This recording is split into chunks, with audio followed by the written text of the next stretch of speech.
Hi மகளே, ரொம்ப நாளைக்கு அப்புறம் ஒரு வீடியோ.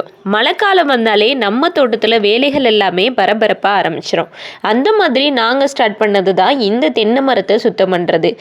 மழை காலத்திலேயே தென்னை மரத்தை எல்லாமே பராமரித்து வச்சுக்கிட்டாதான் வெயில் காலத்தில் நமக்கு தேவையான இளநியும் தேங்காயும் கிடைக்கும்.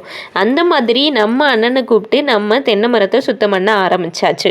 ஒரு மரத்துக்கு 150 ரூபா அப்படிங்கிற கணக்கில் மொத்தம் 14 மரத்துக்கு 1000 ரூபாய்னு கொடுத்தோம். ஏன்னு பார்த்தீங்கன்னா ஒரு சில மரத்தில் கீத்து அதிகமாக இருந்துச்சு, ஒரு சில மரத்தில் தேவையில்லாத கீத்து கொஞ்சமாகவே இருந்துச்சு. அந்த அண்ணனும் பார்த்தீங்கன்னா மரத்தில் தேவையில்லாத கீற்று, அது மட்டும் இல்லாமல் மரத்துலேயே மக்கி போன நிறைய சருகுகளும் இருந்துச்சு, அதையுமே எடுத்து கொடுத்துட்டாங்க. மரம் சுத்தம் பண்ணினதுக்கப்புறம் பார்த்தீங்கன்னா இப்படி தான் இருந்துச்சு. பார்க்கவே ரொம்ப சூப்பராக இருந்துச்சு.